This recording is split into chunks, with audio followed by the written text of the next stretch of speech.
All right, the vote is tomorrow. Tonight, let's take a closer look at what could unfold with two top political commentators who will be with us tomorrow night as well. David Frum is a senior editor with The Atlantic and a former speechwriter for President George W. Bush. He's here in Toronto tonight. And Danielle Moodie-Mills is a Democratic strategist. She'll be here in studio tomorrow as well, but tonight she's in New York. Danielle, let's start with you. What did you see today, watching the campaigns of both candidates? What did you see today that would give you some sense of what might happen tomorrow? I saw a fire under Hillary Clinton that I think that had been dampened over the past 9 days after the FBI's surprise announcement about an opening of the investigation into her emails again. We've seen a dampening over the interest and the passion from her campaign over the past 9 days because no one knew what to expect. And I think that after today, after the final closeout of the FBI saying that there is nothing left to litigate, that we're seeing an energy for her to close out this campaign season really on top. David, what did you see? I saw financial markets spike almost everywhere in the developed world, except Russia. That indicates to me that a lot of people who are betting their money and other people's money in very large amounts are expecting that they're going to get out of this election the result they most want, and that is Donald Trump defeated, Republicans reelected in the House and Senate. And why the split? Why do they spike on the split? Well, the last time you had a Clinton in the White House and Republicans in the House and Senate was the late 1990s, probably the most glorious period for financial markets in the history of the world. It is an indication that you'll get an end to the instability you get from Donald Trump, at the same time that Hillary Clinton's instinct for costly programs will be constrained by more conservative and more responsible people in House and Senate. Well, if there's one thing we know about the markets is that they're not always right. So we will have to wait till tomorrow to see if they are. What state, if there's one, will you be watching as kind of a barometer of what you think will unfold tomorrow? Danielle? Tomorrow I'm watching North Carolina, and I've been watching it quite closely because North Carolina has been the battleground for voter suppression over the past several years. It was a battleground in 2012, and here we are again in 2016, and we're seeing the same insidious line of suppression that Republicans have been rolling out for the past several years, ever since the Supreme Court has gutted the Voter Rights Act.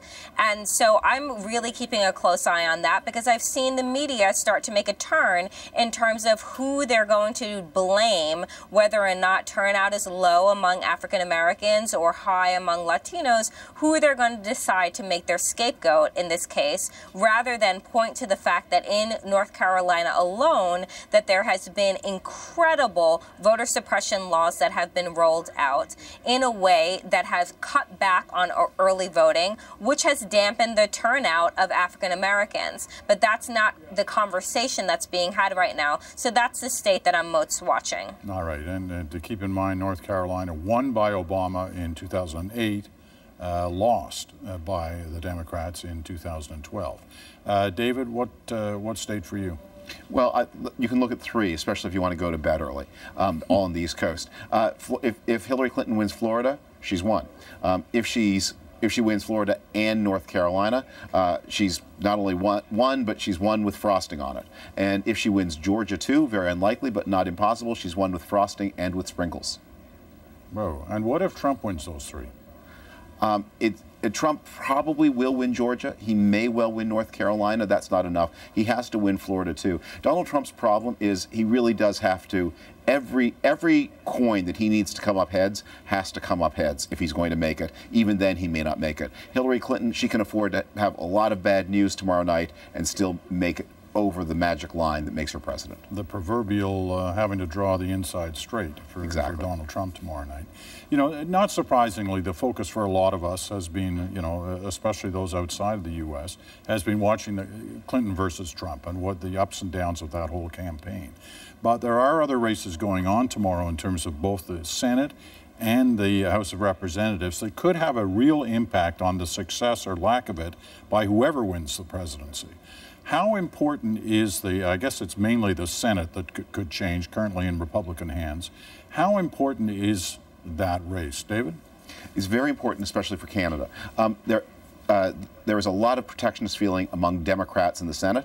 There's a lot of protectionist feeling among Republicans in the House. If what you get is a Hillary Clinton presidency plus a Democratic Senate plus a Republican House, that's about as bad a combination from Canadian point of view as you can expect, because it liberates all the protectionist instincts in the American political system. If Republicans hold the Senate, you'll have a stronger impulse toward open trade, the kinds of things from which Canada benefits enormously. In such a scenario as well, the Republican majority in the House will be a little bit bigger, therefore a little bit less ideological, and again, more open to free trade, less dependent on the House members from states that have been battered by freer trade. Their candidates sure didn't seem to, the Republican candidate, Trump, sure didn't seem to be open to trade. No, but the most important spokesman for free trade in the United States is probably the Republican senator from Ohio, Rob Portman, former trade representative. He looks like he will win his race. If he does, that's good news for Canada. If Pat Toomey wins in Pennsylvania, again, a big, strong free trader in a very contested state, again, good news for Canada. If the Democrats take the Senate, it's going to be tough for Canadians who are involved in lumber and ag trade and other things where they need open access to the U.S. market. Danielle, on that? I mean, the reality is that if the Democrats win in the Senate, which is a great possibility, as David is saying, then that will bode well for Canada. It will bode well for open trade. I mean, what we've seen over the past 8 years with a Republican, for most of the Obama administration, a Republican-controlled House and a Republican-controlled Senate is nothing. We've seen them absolutely do nothing. We've seen their approval ratings drop into the teens. And so the idea that there could be possible friction with a Democratic Senate and a Republican House, and meaning that maybe possibly they have to come to a collaboration, that will bode well for the rest of the world, because it won't just be a party deciding that their level of understanding is just going to be a no across the board. They will have to collaborate on something. So I think that having a Democratic-controlled Senate and a Republican-controlled House could possibly bode well for those outside of the United States. You know, I was watching Chris Matthews, well-known television commentator in the U.S. The other day, and he was trying to kind of wrap up his thoughts on what this campaign has been like, and he said that the country looked and sounded a lot better before this whole race started than it does at the end of the race. What do you make of that, David?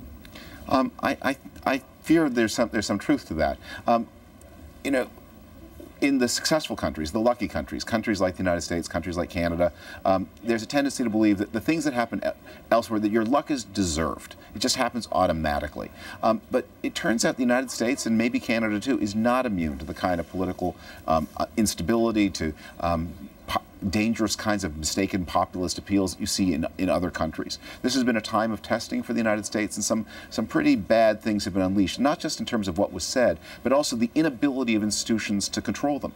Republicans didn't want to nominate Donald Trump. You know, a political scientist did a survey of all the state legislators. Republicans have about 4,000 state legislators. Only about 5% of them endorsed Donald Trump. But they couldn't stop him. And that failure is something that is really a dagger pointed at American political stability. Danielle? I mean, here's the thing. No, I don't think that Republicans wanted to nominate Donald Trump, but they also didn't have the backbone to not nominate Donald Trump, which says a lot about their party and says a lot about their morals, frankly, when it boils down to it. Do I think that the American people, do I think that this election cycle showed something worse off than 2012? Of course it did. But do I think that in unearthed things that we wanted to say lay still in American ideology? Absolutely. Racism has always been a part of the American political system. So has suppression, so has anti-Islamic sentiments. All of these things have been a part of the American sentiment. And what Donald Trump did, for better or for worse, was unearth those sentiments, right? And make them mainstream. And do I think that that's a good thing? No. But we know where we stand, frankly, right? And when we know where we stand, we can move forward from that place. If we continue to pretend that none of these things exist, right, that in 2008, when we elected our first African-American president, that all of a sudden we became post-racial, then we're operating off of this imaginary place, this fantasy of America that actually isn't the truth. Now we understand where we are. We understand where the sentiments lie, and from here we can build, if in fact this is the bottom from which we can build a stronger foundation. Well, I'm sure you'll both have more to say on this subject and others tomorrow night. We look forward to seeing you both here in studio. David Frum, Danielle Moodie-Mills. Thank you.